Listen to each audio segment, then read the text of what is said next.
Welcome. This is the last presentation I'm doing for energy systems. So this is the third energy systems presentation. So I'm going to just begin with a quick recap, a couple of the systems, and then we're going to look at how they work and they interact with within different sports. So I'll show where this fits in. So we're on this area here. So you're describing the energy systems, but explaining their use in different sport and exercise activities. We're going to look at how they interact and the sort of relative contributions of each. So we talked about this concept of ATP being the body's energy currency. We talked about this sort of losing that phosphate to release this energy, which gets transferred into the muscle or the muscle fiber to allow it to do its work. We looked at the first energy system, the ATP PC. So we looked at this substance called phosphocreatine, and we saw that it donated a phosphate to this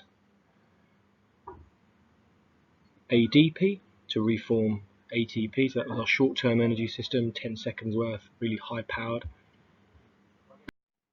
We looked at the lactic acid system, so the breakdown of glucose or glycogen to release energy. We saw that the byproduct of this was a substance called pyruvic acid, and we saw that if there was no oxygen present, pyruvic acid became lactic acid, which sort of interrupts muscle contraction. It hurts. So the waste product is the thing that sort of limits that system's use. So it's all backed up by this aerobic system. So the aerobic system here we demonstrated from a start point of glucose. We saw that pyruvate that we had in that previous system actually continues its journey down into the Krebs cycle. The Krebs cycle creates a bit of carbon dioxide, which we breathe out, a couple of molecules of ATP, but it passes on to this thing called the electron transport chain. So the electron transport chain uses the charged hydrogen ions to provide energy to reform ATP, and we make loads of them. Look, 28 additional ATPs. So those are our three systems. So we're going to look very briefly about how they interact. So we talked a little bit about how, as exercise intensity increases, the use of different fuels or relative contribution of fuels changes. So we talked about how at rest, low intensity exercise, fats are the dominant fuel source, but as exercise intensity increases, it's almost like you're still burning more and more fat, but glucose becomes burnt much more quickly. So at high intensity exercise, glucose is really our sort of dominant fuel for exercise. We looked at this picture and we saw that in exercise lasting sort of up to 15 seconds of maximal intensity, the ATP PC is really critical. That doesn't mean it does it on its own. There are other contributions of the other energy systems, and I'll show you a table that kind of emphasizes that. In events lasting a minute to a minute and a half of maximal intensity, the lactic acid system, that anaerobic glycolysis, again, is that sort of dominant system. And then for much longer events, the oxidative or aerobic system is really, really important. So this picture is quite a nice one to use in your assignments, because it sort of shows that kind of interaction and the relative contributions at different intensities. So this table is quite interesting. It's almost got an actual sort of value of how different systems contribute to different events. So the 100 meter, we kind of consider it to be very dominant with the ATP PC system where you're using up to 10 seconds worth of maximal intensity. Here you can see actually that's provides about just over 50% over the course of that event. We still have a tiny contribution from the aerobic system, but also a little contribution of the lactic acid system. So it's not like your body reaches 10 seconds and it switches over to another energy system. It's kind of taking what it can, but really the ATP PC system is a really critical system for that event. If you contrast it, let's say, with a 400-meter event, you can see that now the lactic acid system is really critical. So 50% of energy, and over the course of that event, the ATP PC system only provided that first probably 12% of energy. And now the aerobic system, possibly also because it's a longer event, and there's more time for that system to be using, but the aerobic system becomes much more important as well. So I want you to just have a look at, for example, the difference between a 1500 meter and the 10,000 meter.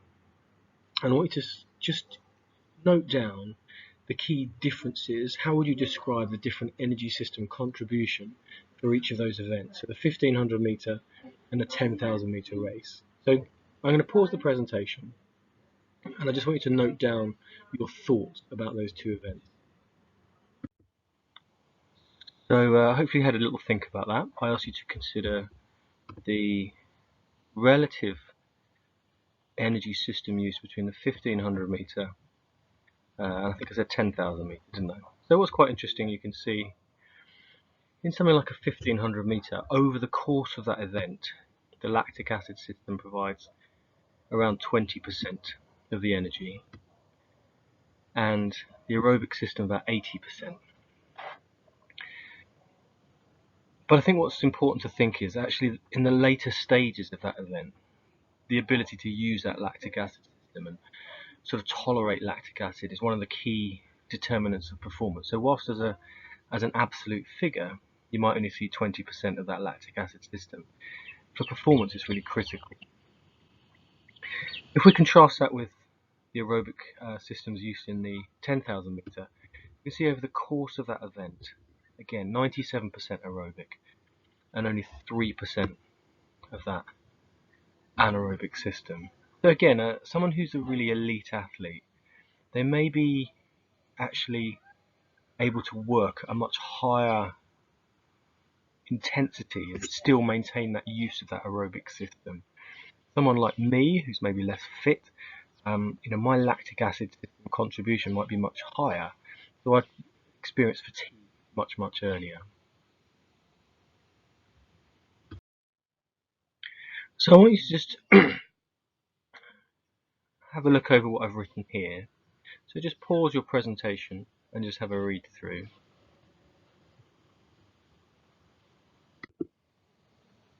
So hopefully you've had a good look at the task that I set. So I was asking you to describe a 400 meter race. So you can see in the start, I've put the athlete wants to get off the line nice and quick, so they're using their ATP PC system to dominate. In the middle, the aerobic system kind of reaches its maximum ability to keep up, and so the lactic acid system becomes much more dominant. So as it's a sprint, that becomes really important. And then really, the aerobic system is always working, but at the end, really it's that ability to tolerate lactic acid which becomes absolutely critical. So you'll see that at the end of the event, it's exhausting, you're breathing maximally. So essentially what you're doing in this event, there's as I saw previously, there's a very big contribution of the aerobic system, but really performance is sort of the lactic acid system contribution that's really critical. So this is quite a nice graphic to look at football. So what I want you to do, I just want you to take a couple of minutes and just look over the graphic that you can see here, and I want you to think about how energy systems are used during football, and I want you to just summarize it in a paragraph with just a couple of bullet points to show how the various systems interact during a game of football. So how are you going to be able to summarize what you're going to say to someone if they say, how are energy systems used during a football match? So I'm just going to swim over there. By the time I come back, I want you to have jotted down some thoughts about what you can see on that graphic about how the systems are used during a game of football.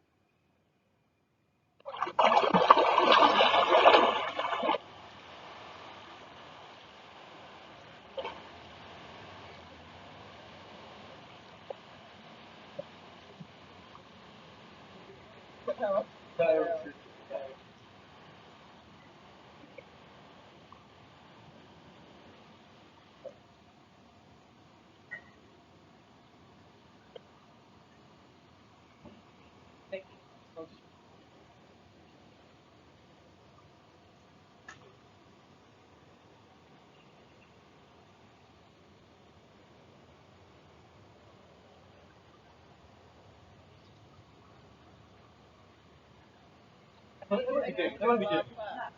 Huh? Recording.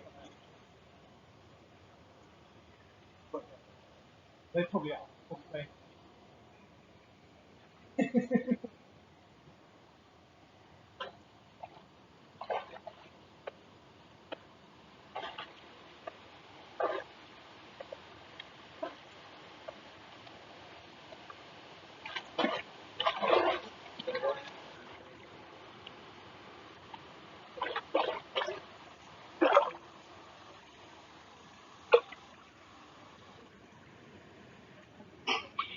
So what you should have found is maybe made some points about how within a game of football you're on this area here. This is all very kind of low intensity aerobic work. So you can kind of think, well, aerobic system, lots of use of fats as an energy source, a little bit of carbohydrate. But then if you look at this area here, this is much more sort of anaerobic, isn't it? And actually when you look at the total distance over a course of 90 minutes, it's not that huge. So you've got kind of, what does it amount to? 2.5, maybe 3 kilometers. So it's not huge. You could probably include that backward running section in there as well. So when we think about football, we kind of think, actually, a lot is very low intensity recovery. But again, what's really critical is that ability to support that high intensity running using our ATP-PT systems, using our lactic acid systems. So we describe it as an intermittent sport that involves bursts of high intensity activity that's supported and underpinned by an aerobic system that supplies that ability to work at a high intensity for longer, but also recover quickly from those high intensity bursts. So when we think about how training for football's changed over the years, people tend to do a lot less of that sort of long, slow duration running, and a lot more of that high intensity running, generating lactic acid and using recovery periods to recover from those high intensity bursts.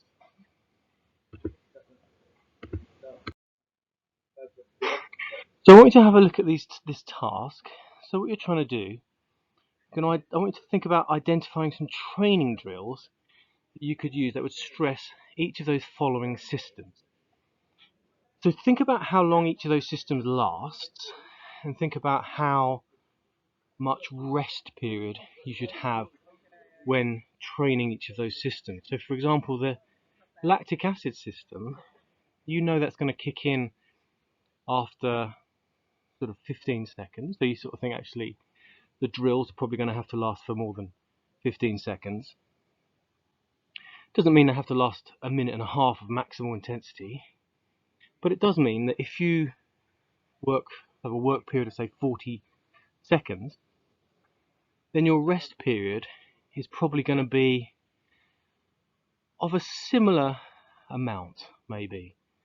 Because when you work again, you'll still be in that sort of lactic acid zone. If you're working your aerobic system, you might want to work for much longer periods. So I want you to have a think about how in your training that you do for football, you might try and stress each of these systems. So hopefully you've had a little think. So I would suggest if you're looking at the ATP PC system, what you want is relatively long rest periods to give the energy systems a real time to recover. But your work periods are going to be probably no longer than 10 seconds. So really high intensity running supported by a longer rest period, possibly even up to a minute, maybe more, to give that system time to recover fully. Training the lactic acid system, generally it can be sort of repeated bursts. You might use longer work periods, so high intensity sprinting that lasts probably more than 20 seconds sometimes, and then a rest period that allows a sort of incomplete recovery. So if, for example, you sprint, let's say, a 3/4 length of the pitch, your rest period is probably going to be, you may allow 30 seconds up to a minute, because if you repeat that, you're starting off already with lactic acid in your muscles. So you're gradually training your ability to tolerate lactic acid, work at that high intensity.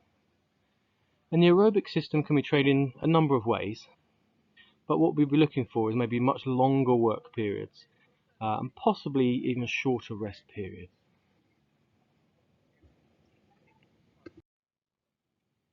So I've got another task here.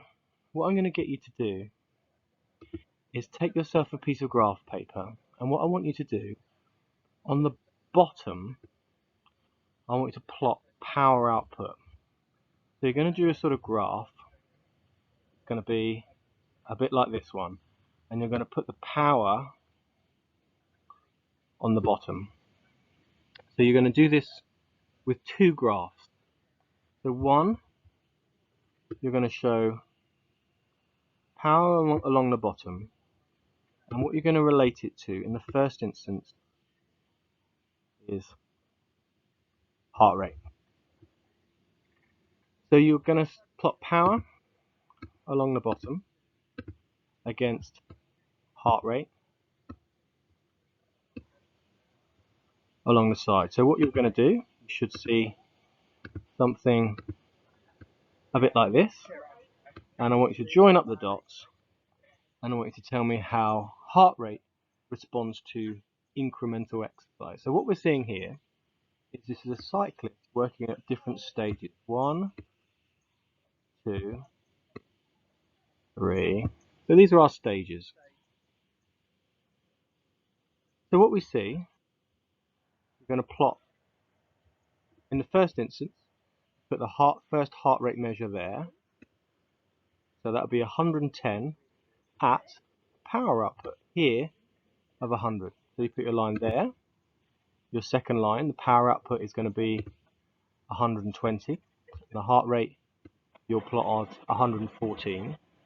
The third, 140, and your heart rate is going to be 125. So at the end of it, I want you to tell me how heart rate responds to incremental exercise. It's exercise that gets steadily harder and harder. So the second one you're going to tell me is how this works, how lactic acid responds. So you're going to draw a similar graph. You're going to have power under the bottom, and you're going to have lactic acid on that left hand side. So I want you to take those figures and I want you to plot how lactic acid responds to different power.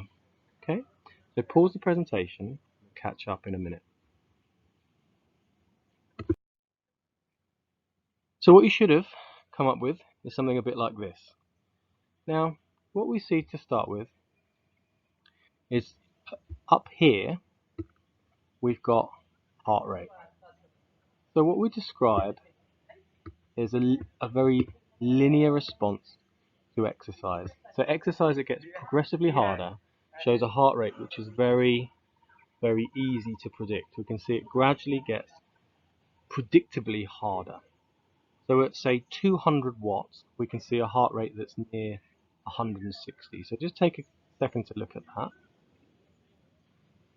And then we're going to look at blood lactate. So I'm going to do it in blue. So here's the blood lactate line. This is the levels of lactic acid in the body.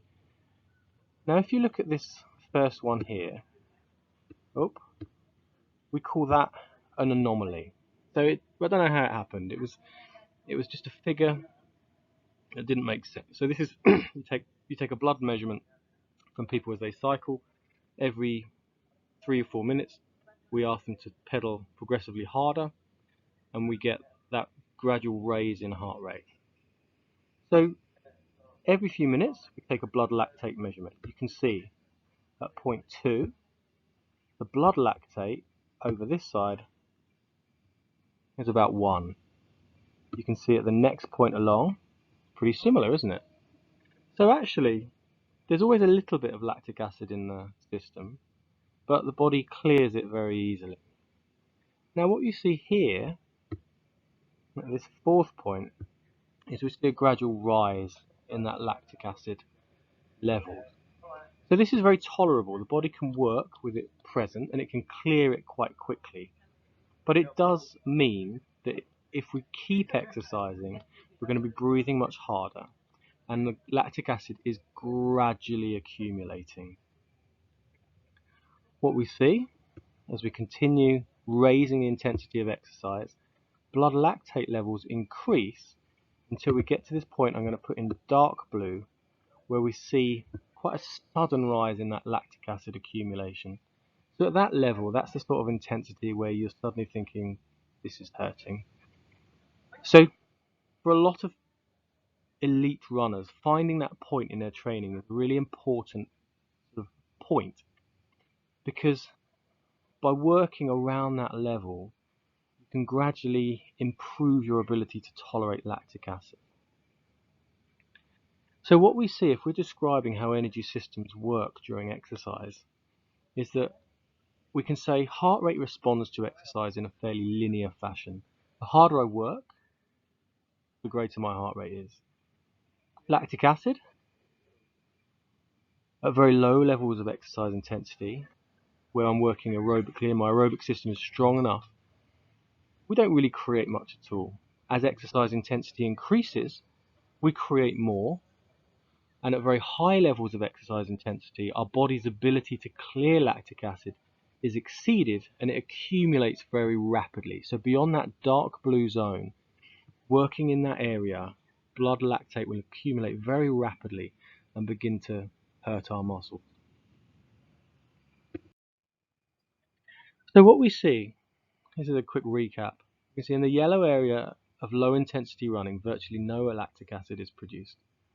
What you notice is the green area has lactic acid levels that are slowly rising, whilst the red area shows lactic acid levels rapidly rising to levels that would cause quite quick fatigue. So, possibly at the lower level of that red zone, you might sort of have maybe, 2 to 4 minutes. But really at that higher intensity, you might be looking at something like 30 seconds. So the point of this is all, really, the more aerobically fit you are, the later you start producing that lactic acid. You raise your sort of lactate threshold, the point at which our body really switches to lactic acid being really dominant. So you can imagine that the higher the intensity you can work at without creating lactic acid, the more beneficial that will be for these sort of long-term performances. You may also choose to train at or near that red zone to improve your ability to tolerate lactic acid and work at high intensities for longer. So you can be quite smart with your training. So an elite athlete might sort of say, actually, now I'm on this what we call tempo training zone. I want to work at that higher intensity. I'll do intervals of say 4 minutes with relatively shorter rest periods, challenge that lactic acid system and improve my ability to tolerate lactic acid and work under those really painful conditions. So the example I've got on the third point back down, we've got repeated 400-meter sprints with 2-minute rest periods, meaning the athlete is working under conditions of high lactic acid levels. This enhances the ability to work at high intensities. So a footballer may train using lots of longer sprints with short rest periods to obtain a similar effect. So the relevance of it all, you can just have a quick read down the side, you can pause this when you want. So we've used an incremental test measuring heart rate and lactic acid levels. I guess I'll ask you to say, how does the heart rate respond to that sort of incremental, progressively harder work? And have a think about how that blood lactate responds. Can you say here if the lactic acid system is ever totally off or on, independent of other energy systems? And I want you to have a think about how the lactic acid system would help a runner in a 5,000 meter run.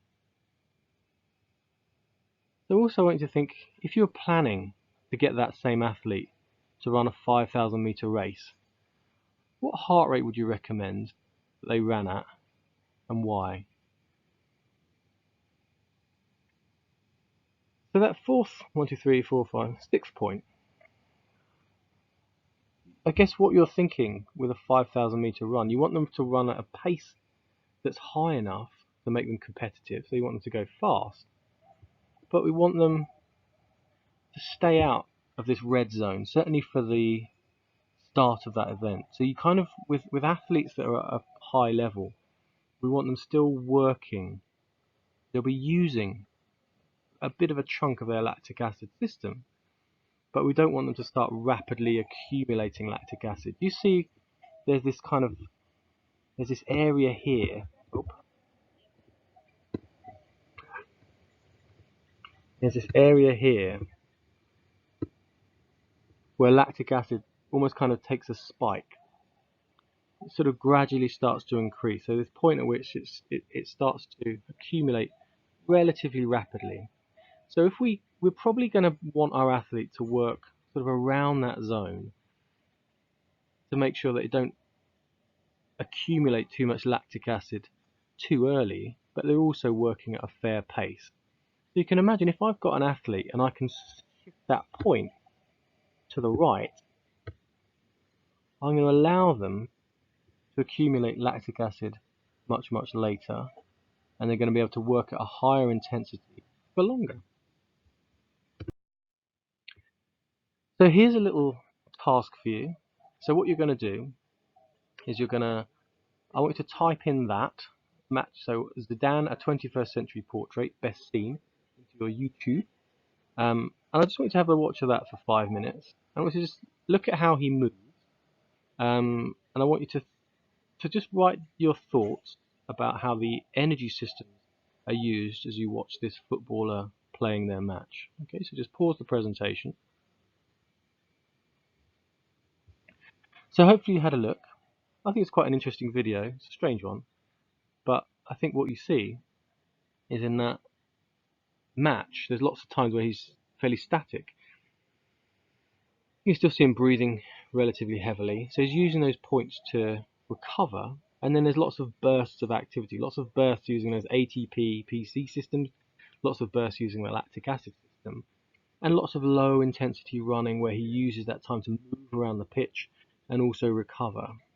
So footballers aren't just constantly endlessly running. There's lots of points when there's rest periods, time with almost sort of walking, very low intensity. So I want you to think about just how you describe that to a person asking how the energy systems are used during a match. The player cams that you can get now are great because they show actually that lots of times is kind of thoughtful positioning, taking up a relevant sort of defensive point on the pitch, and you don't need to be endlessly running, but the ability to run quickly and recover quickly is really critical.